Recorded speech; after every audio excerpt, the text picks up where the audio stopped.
alur cerita film yang berjudul The Glass House yang dirilis pada tahun 2001 di Amerika Serikat. Jangan lupa like, share, komen, dan thriller. subscribe. Film ini menceritakan tentang dua anak yang bernama Ruby dan saudaranya yang bernama Red yang kehidupannya berubah 180 derajat setelah kematian orang tuanya, yang berujung mereka diadopsi oleh orang yang jahat. Tanpa berlama-lama, simak cerita berikut dan 20-an. Di sini, Ruby bersama teman-temannya baru selesai menonton bioskop. Seperti anak muda pada umumnya, Ruby juga punya hobi, yaitu menggambar, di mana dia terus menggambar selagi ibunya memberikannya nasihat dan juga sarapan. Dan dia pun berangkat sekolah. Sedangkan malam harinya, orang tua mereka melakukan dinner bersama. Saat Ruby pulang dari pesta anak muda lainnya, dia pun melihat teras rumahnya yang berisi beberapa mobil polisi yang ia kira mencarinya karena tak kunjung pulang.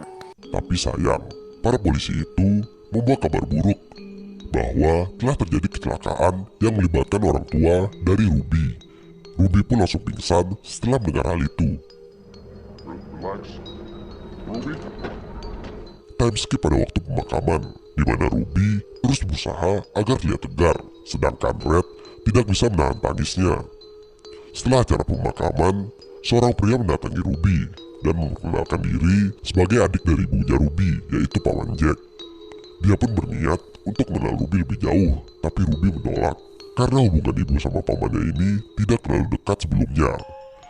Sekarang Ruby pun pulang ke rumah bersama para tamu. Lalu pengacara bernama Alvin datang dan memberitahu Ruby bahwa warisan dari orang tuanya Ruby sangat banyak dan kehidupan Ruby dan Red ke depannya akan terjamin. Namun Ruby dan Red tetap membutuhkan pengasuh yang pada akhirnya diserahkan pada keluarga Glass yang merupakan tetangga lama dari orang tua Ruby. Setelah itu datang juga Terry Glass dan istrinya, dan terlihat Ruby dan Red juga sayang sama mereka. Pada keesokan harinya, keluarga Glass pun mulai packing barang-barang Ruby dan membawa mereka ke rumahnya.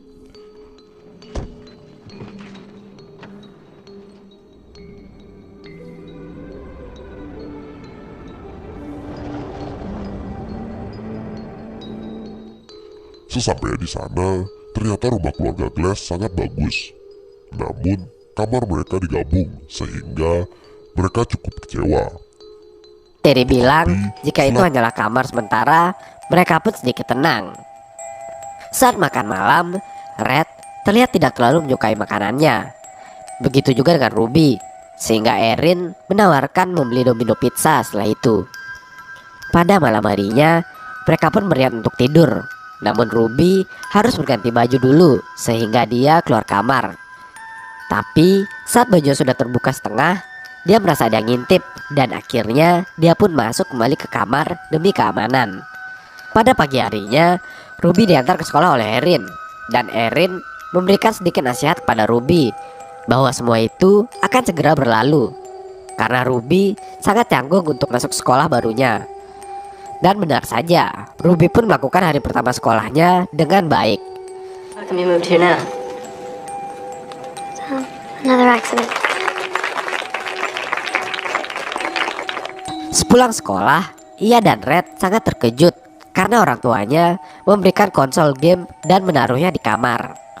Red sangat senang dengan hal itu. Lalu setelah itu, Ruby terlihat menelpon dengan teman lamanya. Dan setelah menelpon, Erin pun menegurnya karena kata-kata di telepon yang dianggap tidak pantas oleh Erin. Mood Ruby pun langsung berubah saat itu dan bilang jika dia sekarang belajar sesuatu.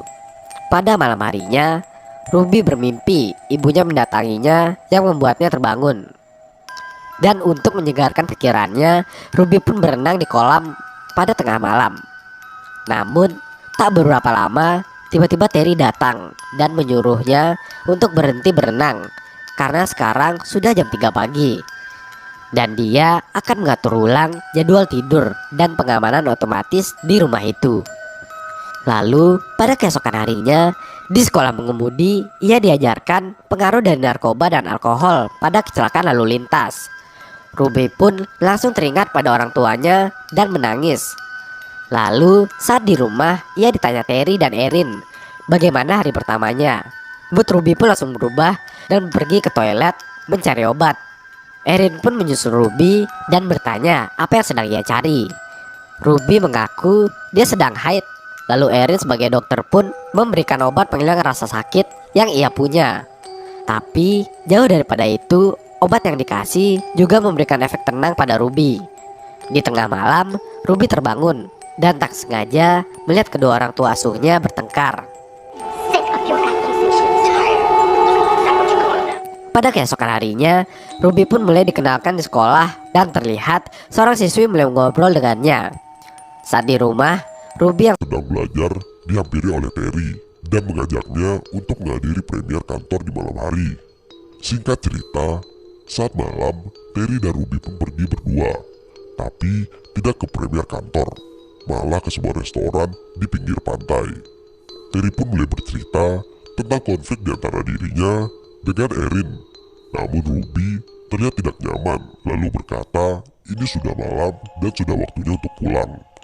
Terry pun pulang membawa mobil dengan sangat kencang, dan tiba-tiba dia berhenti di sebuah jalan yang cukup sepi dan mendekatkan dirinya pada Ruby. Ruby semakin gak nyaman, namun Terry mengelak dengan bilang jika ia ingin memasangkan sabuk pengaman karena Ruby terlihat ketakutan. Saat di rumah, Ruby melihat Erin yang sedang tepar dengan membawakan suntikan. Sontak, ia langsung kabur ke kamarnya. Dan paginya, ia mendatangi pengacara keluarganya untuk melapor.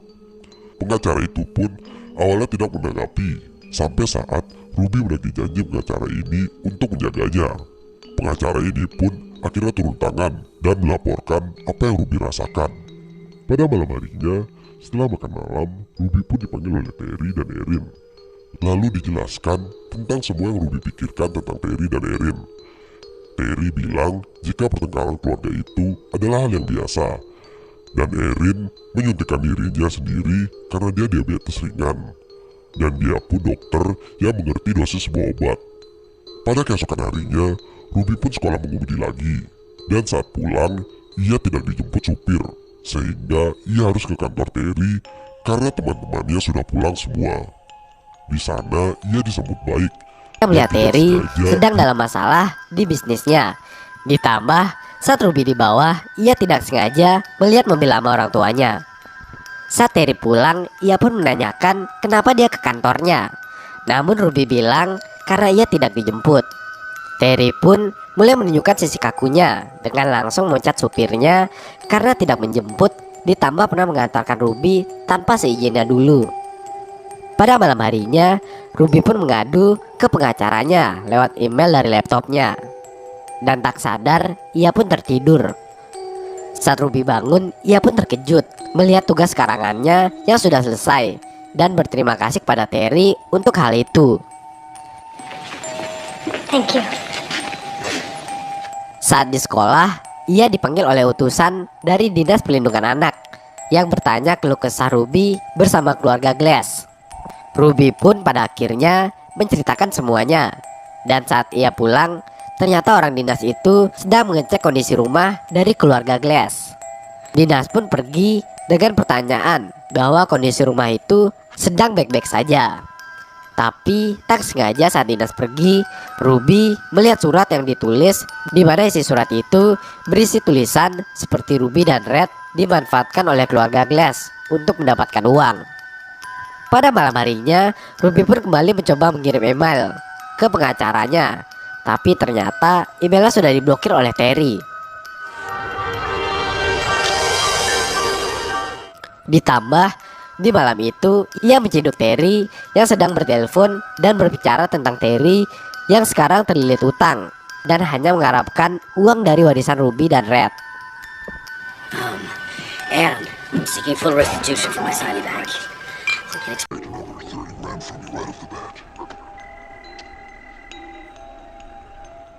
Pagi harinya di sekolah, Ruby menelpon pengacaranya dan tiba-tiba kepala sekolah memanggilnya dan mengeluarkannya dari sekolah karena alasan plagiarisme. Ruby langsung mengerti itu hanyalah alasan, padahal sudah ada perjanjian antara Terry dari pihak sekolah sebelumnya. Saat di rumah, Erin datang untuk memarahi Ruby yang kelihatan udah cukup stres. Akhirnya, karena sudah merasa cukup tertekan, Pada saat malam, Ruby pun mencuri kunci mobil Terry dan langsung kabur bersama Red dari rumah itu. Namun, nasib sial bagi Ruby, di mana ada jalan yang tutup dan ia terciduk membawa mobil tanpa izin. Tiba-tiba, Terry pun muncul dari belakang dan singkat cerita, Ruby kembali ke rumah horor itu. Ruby pun langsung disiksa karena berusaha kabur dan dia disuntik obat tidur dan penenang. Di samping itu, teman-teman Ruby mulai mempertanyakan kenapa Ruby tidak pernah menghubunginya lagi. Tapi mereka positif thinking dengan mengira kehidupan Ruby sekarang sudah cukup sibuk. Malam harinya, Terry mendapatkan telepon lagi dari pihak debt collector. Paginya, dia pun ke bank dan mencoba mencairkan dana warisan milik Ruby dan Red. Namun setelah banyak percobaan, Terry tidak berhasil dan malah dicap sebagai tukang bohong oleh pihak bank. Erin juga mencoba untuk menyelundupkan obat di tempat kerjanya, namun tidak berhasil. Pada malam harinya, pasangan ini pun cukup ribut besar di rumahnya, sehingga Erin menonton kisah lama bersama Ruby dan Red di masa bahagianya. Dan tanpa sadar, Erin kini meninggal karena kecanduan obat-obatan yang terlarang.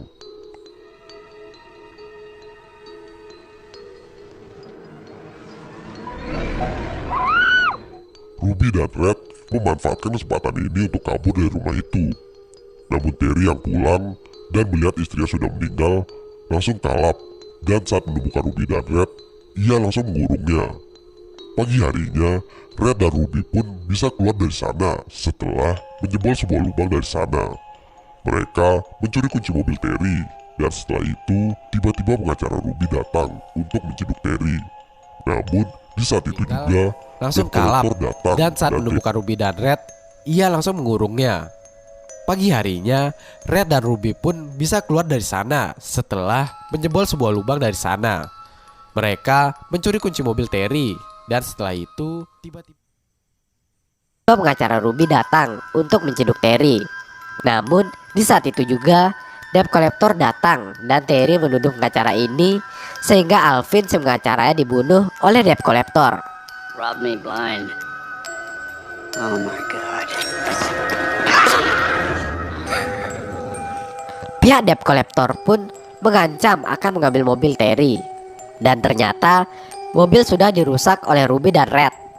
Si debt collector ini berpikir ini adalah akal-akalan dari Terry, dan akhirnya tetap membawa mobil itu. Singkat cerita, karena mobil itu telah rusak, debt collector dan Terry terkena masalah di jalan, di mana mobilnya tidak berjalan dengan baik dan akhirnya kecelakaan.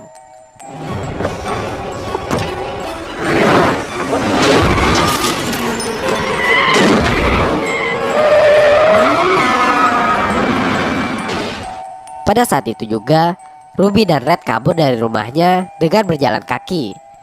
Mereka berdua dilihat oleh polisi dan akhirnya dievakuasi. Namun, Terry ternyata masih hidup dan meminta kesempatan kedua pada Ruby. Namun Ruby tidak memberikan ampun, sehingga mobil polisi itu menabrak Terry hingga tewas. Will you stop and get us out of here? Stop! I'll forgive it.